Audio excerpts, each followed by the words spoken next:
BD Law, o podcast sobre desenvolvimento de negócios no mercado jurídico. Este podcast conta com o apoio da CRWA, uma agência digital especialista em web design, e-commerce, websites e marketing digital. CRWA, há 14 anos entregando performance e resultados de comunicação. TKRA Contabilidade, a contabilidade certa para o crescimento da sua empresa. Já ouviu falar em Legal Design? Não? Procura por Bits Legal Design, criando documentos que qualquer pessoa entende. Ativos estressados são bens ou direitos que perderam parte significativa de seu valor original devido a dificuldades financeiras enfrentadas por seus proprietários ou emissores, como inadimplência, falência, reestruturação ou deterioração do mercado. Eles incluem, por exemplo, créditos vencidos, imóveis retomados por bancos, empresas em recuperação judicial ou ações de companhias em crise. Apesar do risco elevado, esses ativos podem representar oportunidades para investidores especializados que buscam adquiri-los com grande desconto e obter retorno por meio de renegociação, reestruturação ou valorização futura. E este é o tema do nosso episódio de hoje, aqui no BD Law, podcast sobre desenvolvimento de negócios no mercado jurídico. Sejam muito bem-vindas e bem-vindos. Eu sou seu host, Gabriel Bedini, especialista em desenvolvimento de negócios no mercado jurídico. Estamos aqui com Tatiana Flores, advogada com mais de 15 anos de experiência em direito societário, recuperação de empresas, fusões e aquisições e mercado de capitais. Atualmente, ela é sócia no LDCM Advogados, um escritório de advocacia especializado em assessorar empresas nacionais e estrangeiras em operações complexas e estratégicas. Também é diretora do iWork Brasil, uma rede internacional de mulheres profissionais que atuam na área de insolvência e reestruturação. Ela é mestra em Direito Comercial pela USP e estudou a fundo a transformação de associações privadas em sociedades empresárias. Tatiana, seja muito bem-vinda e obrigado por topar o nosso convite, viu? Nossa, Gabriel, eu que agradeço, é um maior prazer estar aqui com você. Muito obrigada. Para mim é uma oportunidade imensa. Vamos ver se a gente consegue fazer negócios aqui. É isso aí, Tatiana. Tatiana, para quem não te conhece, conta um pouquinho da sua trajetória aí para a gente. Gabriel, eu basicamente sou uma advogada de litígio. Uhum. E fui formada, eu vou fazer até amanhã minha comemoração de 20 anos de formada. Que beleza! Delícia! Então, eu nasci e sempre atuei no contencioso, que nada mais é o litígio, e no litígio empresarial. E venho de uma cultura de 20 anos atrás, na qual o litígio, ele basicamente, você estudava o processo era um fim em si mesmo. E ao longo da minha carreira, nesses 20 anos, hoje eu uso o processo para atingir os objetivos. Então, eu continuo sendo uma advogada de contencioso, mas eu tive 4 anos de experiência com societário puro, fazendo operações e contratos, e voltei para o contencioso.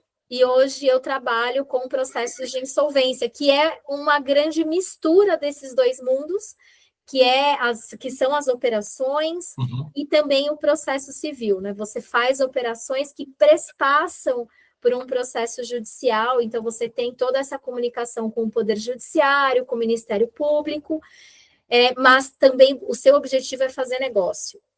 Então, é fazer negócio de uma forma diferente. Entendi, Tatiana. E eu queria saber, mas chegou a bater barriga no balcão, não? Eu bato barriga no balcão até hoje. Que beleza. Sabe por quê, Gabriel? Num cenário em que você precisa dar toda a segurança para que o Poder Judiciário, um juiz, decida sobre a vida de uma determinada empresa, você precisa olhar no olho. Você precisa conversar. Então, a barriga no balcão ela é essencial. No meu caso. E mais do que isso, ela é uma barriga no balcão diferenciada, porque ela não é só a barriga no balcão no judiciário.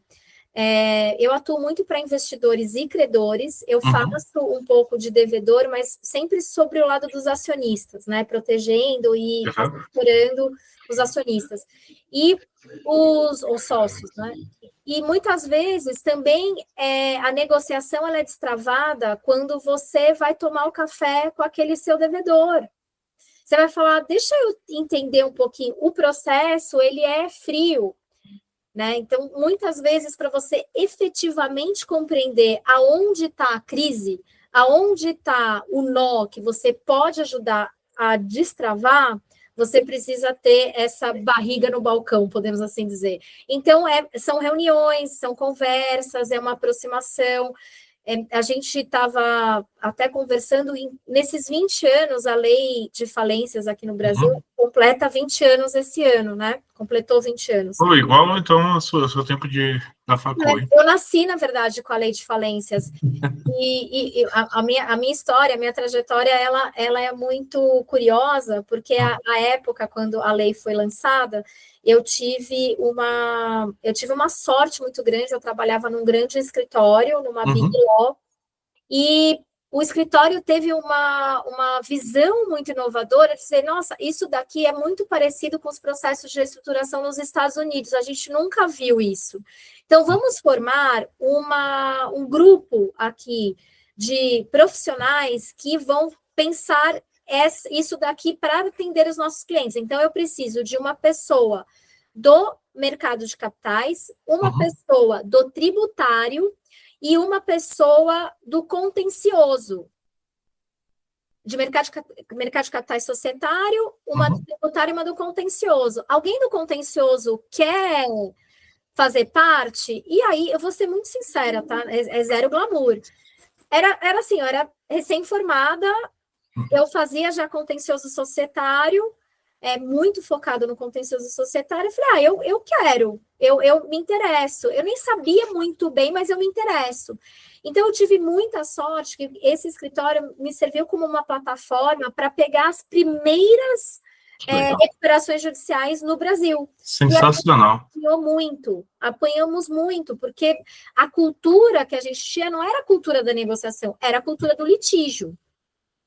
E nessa evolução, depois de aprender, eu saí desse escritório grande, aí eu fui trabalhar só com contratos e operações, num escritório menor. E aí, depois de 5 anos trabalhando com isso, aí eu voltei para o contencioso, e aí acho que eu já estava bastante inclinada a trabalhar com a reestruturação, porque o advogado de reestruturação, ele precisa compreender um pouco de tributário, um pouco de trabalhista, ele precisa saber processo civil e ele precisa também entender de operações societárias, de capitalização, fusão, cisão. E na época, até eu acompanhei de perto o processo de desmutualização da Bolsa de Valores aqui de São Paulo, da Bovespa, e isso que me trouxe essa curiosidade de entender essas caixinhas que nós chamamos de pessoas jurídicas e como elas se transformam uma nas outras. E aí, por isso que eu estudei esse processo de transformação das associações privadas, que não são sociedades empresárias, em sociedades empresárias. Tive a oportunidade de fazer a pesquisa do meu mestrado na Alemanha, no Instituto Max Planck.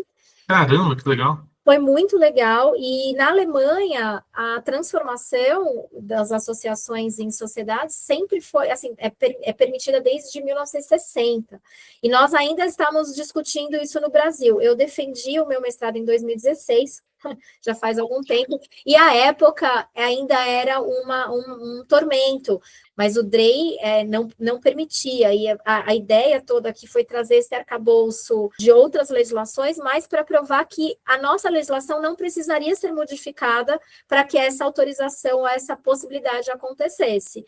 Foi super interessante porque, na prática, o meu mestrado ele se esvaziou, porque o que era uma discussão acabou implementando. De fato, a gente não precisou alterar nenhuma lei, a gente precisou alterar o entendimento da nossa junta comercial a respeito da responsabilidade, porque o Código Civil, a lei das SA, já tinha um arcabouço legal para permitir essas transformações. Sensacional. Tatiana, eu tô adorando. Muito legal conhecer a sua jornada, mas a minha dúvida, assim, eu tenho uma curiosidade. Por que você resolveu ser advogado? Como que foi isso? Você quer sinceridade brutal? Sinceridade brutal. A sinceridade brutal é a seguinte: eu sempre fui muito boa em química. O meu sonho era ser engenharia química. Sensacional. A química ela me encanta porque você tem A e B e você consegue transformar em C. Isso sempre foi muito mágico para mim. Para mim, química é mágica. E Eu, quando estava para prestar vestibular, à época, a principal universidade que tinha o curso mais potente de engenharia química era a Unicamp.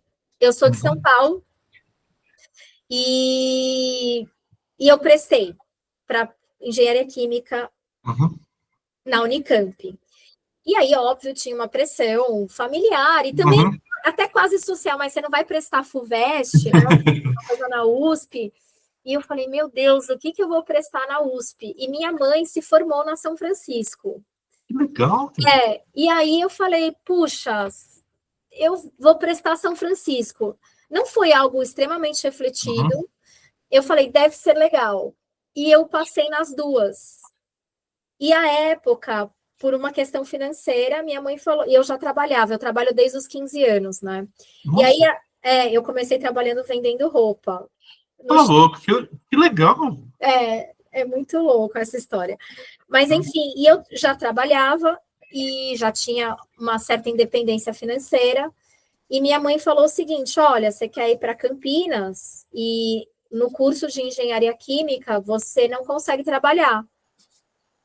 Ele é bem puxado, ele é integral. E ele falou, bom, você pode ir, só que assim, você vai ter que se sustentar em Campinas. E, assim, tudo, você vai ter que fazer tudo lá em Campinas, boa sorte. E eu fiquei com medo. A verdade é essa. Hoje eu consigo falar isso com muita clareza, mas eu fiquei com medo. E aí eu falei, puxa, essa tal de São Francisco não deve ser tão ruim. Vou continuar na casa da minha mãe. Se der errado e eu não me adaptar, eu depois vejo o que eu faço. E eu tive eu fui muito feliz.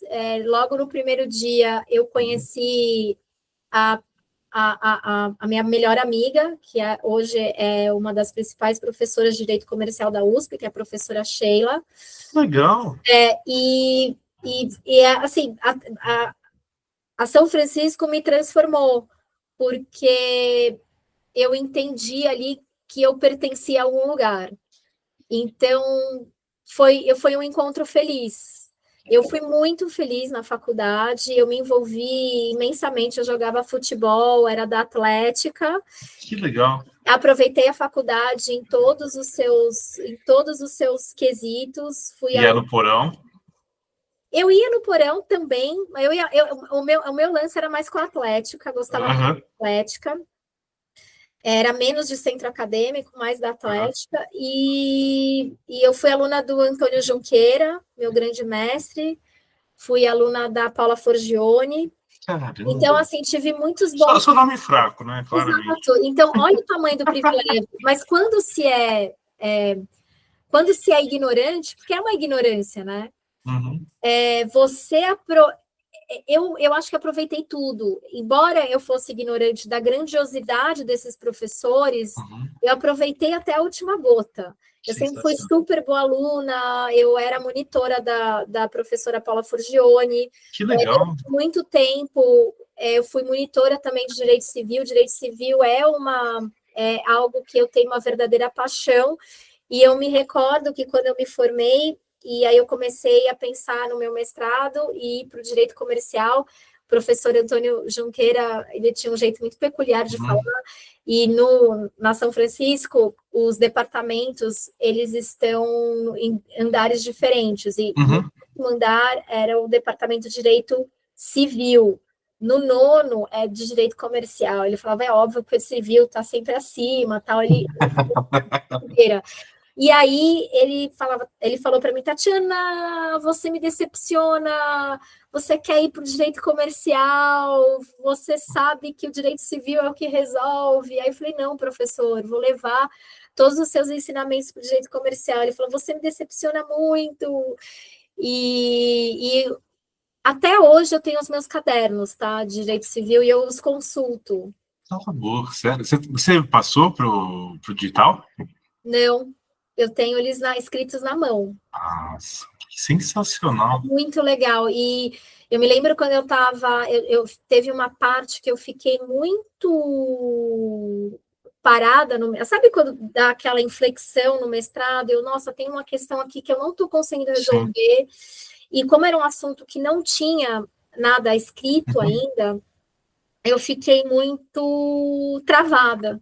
E à época o Junqueira já havia falecido, ele faleceu em 2009, e foi uma grande perda para mim. É uma coisa, né, quando você perde um professor assim querido, e eu me recordo de andar assim na biblioteca e falar, nossa, eu vou pegar esse livro do Junqueira, que não é sobre direito comercial, sobre transição societária, mas nesse livro tinha um parecer sobre associação. E aí ele me destravou. Eu falei, obrigada, Junqueira, você não ia me abandonar. Então, eu sou muito religiosa, eu sempre também era. E aí ele me iluminou ali. Eu sou uma Junquerete. Sensacional. Nossa, que história bonita, Tatiana. É muito legal, né? É muito legal. E eu acho que você não tem como fazer, e até pensar o direito societário, ou pensar a reestruturação, que conversa muito com contratos, garantias, se você não tiver uma base sólida em direito civil. É isso mesmo, você sabe. Nossa, que legal, Tatiana. Eu achei tão bonita essa história, muito legal mesmo. Obrigado por ter compartilhado. Não estou ensinando aqui. Então, mas é isso, mas é que eu achei. Mas é que isso engraçado isso, porque você falou do pertencimento na USP, do que química é mágica, e daí você falou também de você vendendo open shop, e tudo isso te dá uma bagagem tão legal, porque você entende ali você entende com o que você está falando.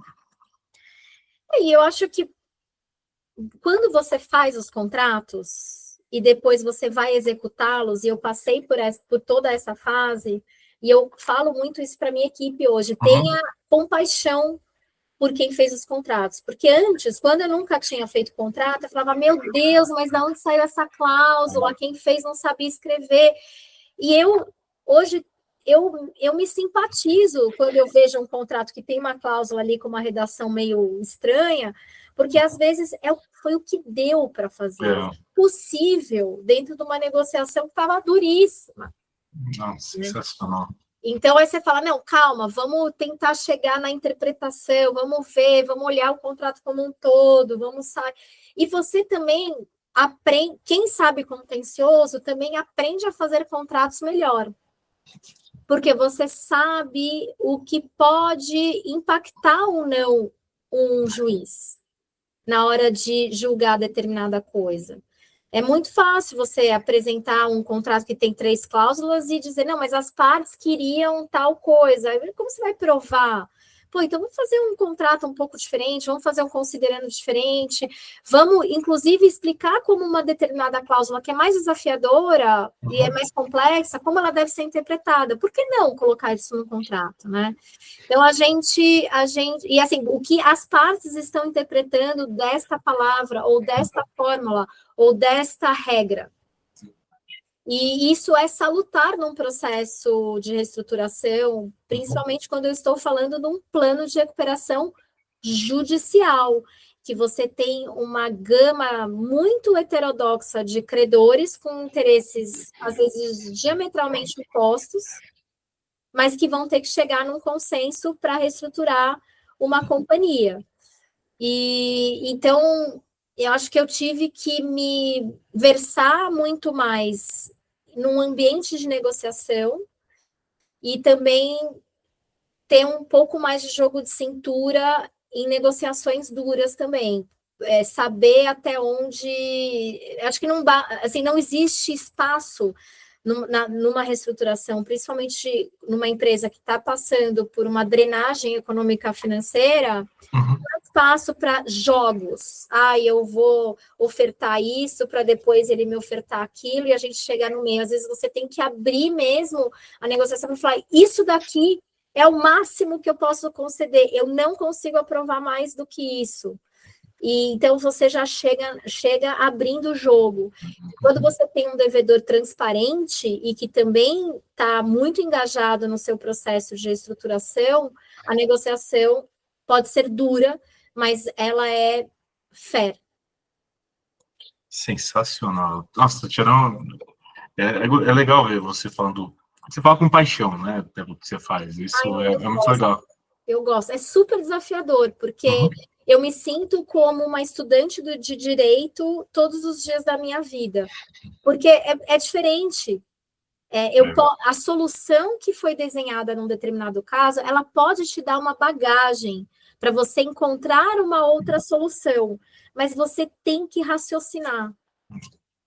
Não existe um produto de prateleira. Acho que por isso a reestruturação ela é desafiadora, porque não adianta. E no nosso país, Gabriel, você sabe melhor do que eu, a solução que é feita para um juiz especializado que vai entender determinada coisa aqui em São Paulo é diferente para um juízo que não é especializado, que eu vou ter que discutir em Goiânia.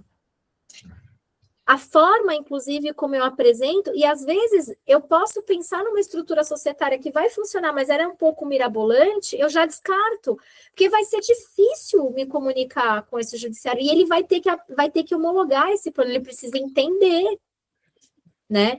Então, vamos tentar simplificar, vamos pensar, então é um quebra-cabeça diário, e você precisa saber usar essas ferramentas que o direito civil, o direito comercial te dá para desenhar a melhor estrutura.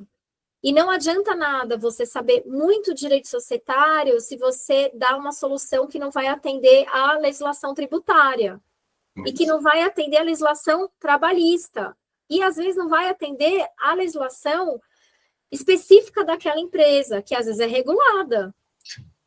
Então, isso todo dia te coloca numa outra perspectiva, né? Porque você fala, beleza, eu entendi aqui, mas é uma regulação diferente, então eu tenho que estudar essa regulação. Agora é uma fintech. Fintech é outro bicho. Então, você tem que entender melhor. Agora estamos lidando com um fundo de investimento, também é um outro bicho.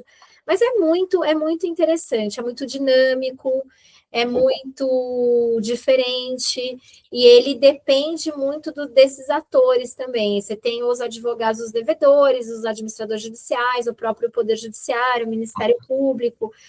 E eu acho que o que eu carrego comigo sempre dentro de um cenário em que existe uma crise econômico-financeira e que muitas vezes o empresário ele está tentando salvar o negócio dele a qualquer custo. Muitas vezes ele está disposto a cruzar determinadas linhas. Eu acho que o desafio, e é algo que eu sempre pautei a minha atuação, é jogar nas 4 linhas e ser ética em todos os momentos. Inclusive nos momentos de dizer, isso aqui não vai dar certo, você vai falir. É duro. Sim. Duro.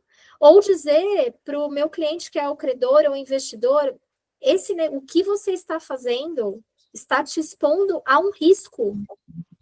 Hoje eu não consigo dimensionar porque as variáveis estão muito incertas, você vai perder dinheiro. Isso não é um bom negócio. Sensacional, Tatiana. E assim, é legal, eu estou aprendendo bastante aqui com você. Hoje eu queria saber agora, indo no nosso direto ao ponto aqui, para começar o básico, de forma simples, hein? O que são ativos estressados? A gente estava conversando antes, é um tema da moda aí, né? É um tema da moda. Agora todo mundo fala dos ativos estressados. Na verdade, são bens e direitos que aí você pode colocar muita coisa, né, dentro dessa caixinha. Imóveis, participações societárias, direitos creditórios, muita coisa. Que, de alguma forma, tem algum entrave que está fazendo com que esse ativo perca o seu valor. Quais entraves, Tati? De toda sorte. Por exemplo, esse pode ser pode estar travado por uma execução fiscal, que está fazendo com que aquele ativo perca o valor, porque o fisco está executando. Pode ser uma demanda trabalhista, pode ser uma disputa entre os sócios, uma briga societária que faz com que a companhia não consiga ser gerida da forma como deve, e ela vai perdendo valor. Você tem até as coisas mais clássicas, né? Créditos que são de determinado devedor e aí esse devedor, de alguma forma, escondeu o patrimônio, fez uma blindagem patrimonial e não é possível executá-lo de forma eficiente. Então, mas aí você, olhando numa estratégia de investigação patrimonial, incidentes de desconsideração da personalidade jurídica, você consegue atingir ou mesmo recuperar parte desse crédito que hoje, eventualmente, num primeiro olhar, você diria, nossa, isso aqui não tem valor, esse crédito que você está cobrando do devedor tal já está perdido. Então, eu brinco em tom jocoso com os meus clientes que eles me perguntam o que eu faço, eu falo, sou a mineradora do direito, eu fico pepitando dentro da areia, eu entro dentro do rio e fico com a minha bateia dentro, separando o que é areia e o que é pepita de ouro. E é interessante isso, porque agora eu fiquei curioso, como que é esse processo da separação? O que você olha? Porque você acabou de falar que são várias coisas, né? Pode ser desde trabalhista e tal. Mas como que é isso? A inteligência artificial não pode fazer isso? Eu acho que a inteligência artificial vai trazer uma eficiência muito grande para nós, disso daí. Principalmente em questões de análises de processos muito longos, que na área da insolvência é algo rotineiro. Por exemplo, uma recuperação judicial, logo no começo, ela pode ter 2.000 páginas, logo no começo. Né?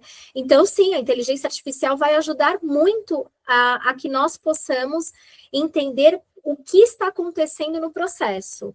Pode ser que ela evolua, e eu acho que ela vai evoluir, para conseguir ligar esses pontos de o que acontece no processo, né, do que é risco, e do que é risco superável ou mitigável, e do que é risco que não dá para correr. Por exemplo, você vai comprar um crédito, é o caso clássico, você vai comprar um crédito, você viu que o seu devedor tem um patrimônio, você consegue atingir esse patrimônio, mas o crédito está prescrito, por exemplo. Ninguém viu isso no processo, mas o crédito está prescrito. E aí? Você tem que saber fazer as perguntas para ela, né? Exato, eu acho, mas veja, eu uso bastante inteligência artificial aqui, para me ajudar nessas análises. Ela é muito boa em me dar informação, mas é isso. Aprender a fazer as perguntas corretas é o que faz do profissional o diferencial desse profissional. Isso requer anos de estrada para entender aonde o risco vai estar. Sensacional. Então, para mim, isso que eu acho bacana demais, porque a galera, de novo, algumas pessoas ainda acham que a inteligência artificial vai acabar com um monte de coisa. Vai mesmo, mas não, com algumas coisas ela não vai conseguir fazer. A gente precisa fazer as perguntas ainda, ela precisa saber o que observar, e não é algo tão simples assim. E eu queria saber, Tatiana, também, na sua experiência, quais os principais riscos e também as oportunidades que esse tipo de ativo oferece para os investidores, né? Porque, como você mesmo falou, é ouro, né? Mas ouro. Aí, eu queria saber quais os riscos aí, o que você vê de risco e oportunidade. Acho que o principal risco aqui na nossa jurisdição, e ele é um risco difícil de lidar e de mitigar, é o risco da insegurança jurídica, porque eu sei que, nossa, o pessoal deve falar, nossa, de novo, não aguento mais ouvir isso, mas é um fato, é complexo você dar quando um investidor te faz uma pergunta, você fala, depende. Eu vou te dar um exemplo muito, que me deixa muito frustrada no meu dia a dia na minha advocacia. Quando chega um determinado cliente que é credor, e aí ele diz assim, Tatiana, o meu crédito, ele está dentro ou ele está fora da recuperação judicial? E ele é, por exemplo, garantido por cessão fiduciária de recebíveis. Aí eu falo, então, depende. Você entende que é uma questão básica? O mínimo que eu posso dar para o meu cliente é saber se ele está dentro ou ele está fora do processo de reestruturação. E eu não consigo dizer isso de uma forma assertiva. Porque você precisa analisar, tem uma série de coisas. Não, mas muita tem uma coisa, série de componentes. Por exemplo, se for aqui no Tribunal de Justiça de São Paulo, até bem pouco tempo, créditos não performados, o que foi performado estava fora, o não performado estava dentro. Esse entendimento mudou agora, no começo desse ano. Agora está tudo fora. Teve que sair uma súmula. Um enunciado do Tribunal de Estado de São Paulo. Mas isso é em São Paulo. Se você for para Goiás, talvez você vai ter a mesma discussão. Uma parte está dentro, outra está fora. Então, é super confuso. E o investidor, ele é um agente de mercado extremamente objetivo, que ele quer saber risco-retorno. E ele quer dizer, mas quanto tempo dura uma recuperação judicial? Eu falo, não sei, depende. Aonde ela corre? É no Rio de Janeiro? É em São Paulo? É no Maranhão? É em Fortaleza? É no Paraná? Tem uma série de nuances que... E muitas vezes o cliente deve olhar e falar, nossa, a mulher é louca, né? Porque ela não consegue dar uma pergunta, não consegue responder de uma forma básica. O que se meu crédito está dentro, está fora. Então, para você ver o tamanho da complexidade. E se você não tem, se você não domina a matéria, e é um desafio estar sempre atualizada, porque não adianta eu conhecer os julgados do Tribunal de Estado de São Paulo. Eu preciso conhecer todos os julgados. Todos. Aí você fala, Tatiana, mas como você faz isso? Eu sou uma pessoa insana. É verdade. Eu quero me matar, porque eu fico o tempo todo fazendo pesquisa. Eu tenho um repositório de pesquisas que eu faço aqui, e isso inteligência artificial nenhuma conseguiu fazer ainda, tá? Gabriel, mercado, ó, fica a dica. De ter uma base unificada de julgados. Eu tenho uma plataforma hoje que até tem a sua inteligência artificial que auxilia, mas ela ainda não está perfeita. E você precisa entender a fundo. Se, por exemplo, até a fundo, se determinado julgado que você encontrou num tribunal é um julgado que a gente chama pipoca, né, que é ou se vai começar a ter uma mudança jurisprudencial num determinado entendimento. Isso muda o negócio, Gabriel, porque, por exemplo, eu posso dizer, cuidado, não faz determinada coisa num determinado estado, faz em outro. Porque se der algum problema, a gente tem respaldo. Ou, eu quero comprar um crédito num determinado devedor, o devedor está localizado numa jurisdição que não é pró-negócio, aí você fala, você vai enfrentar muito mais riscos, problemas, vai demorar muito mais o litígio. Mais o que? Você vai ter que litigar. E litigar no Brasil é algo insano. Quando você fala para um investidor que pode aplicar o seu dinheiro numa renda fixa, porque os juros estão lá no alto, por que ele vai se submeter a um risco de ficar 10 anos litigando, pagando advogado, perito?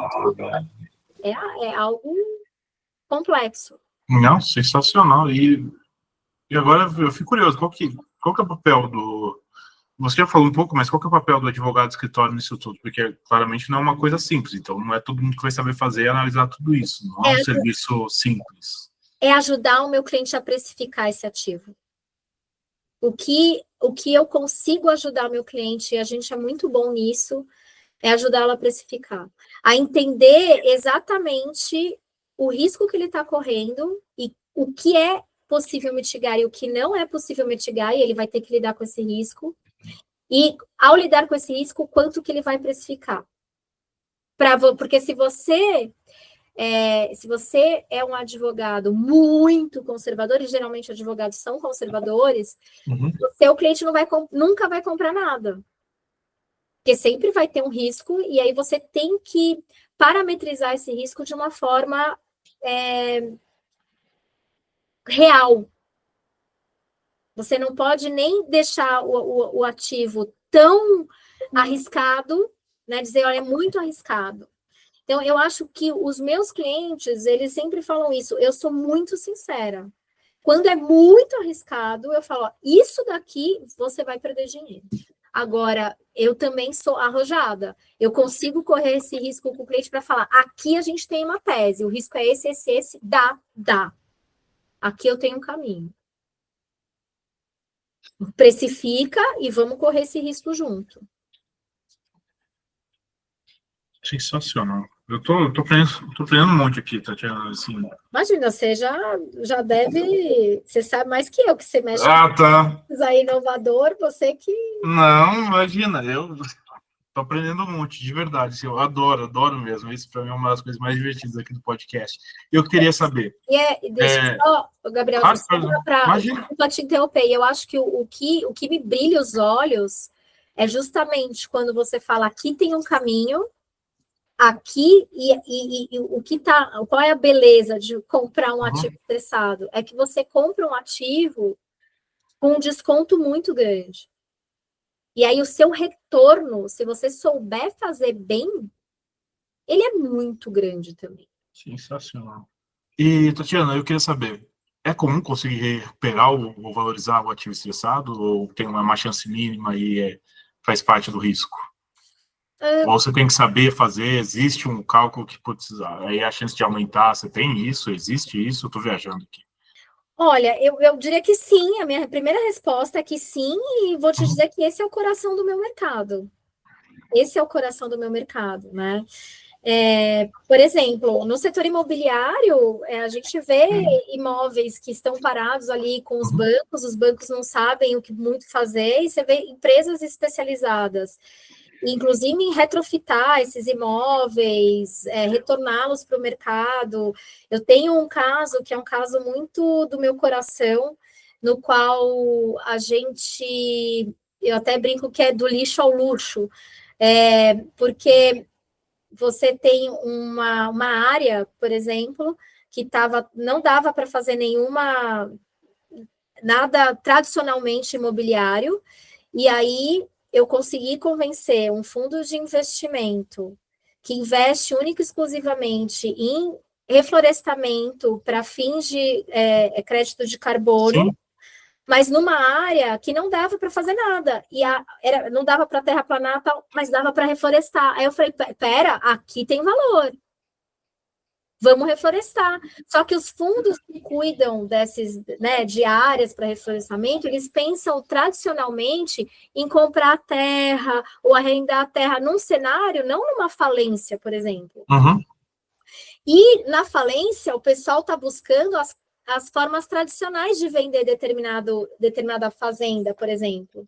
Vamos pôr a leilão, tal. Quando você une esses dois mundos, e aí esse fundo entendeu que ele poderia comprar uma terra a um valor menor e fazer um super reflorestamento, e óbvio que eles ficaram assustados para dizer, nossa, mas falência, não quero me mexer nem, porque tem isso também no nosso mercado, isso é muito sujo, né? Isso é muito complicado. E aí, quando você mostra que, na verdade, existem caminhos, óbvio que são mais longos, mas existem caminhos, e que são caminhos até retos, para você chegar no seu objetivo, você gera valor.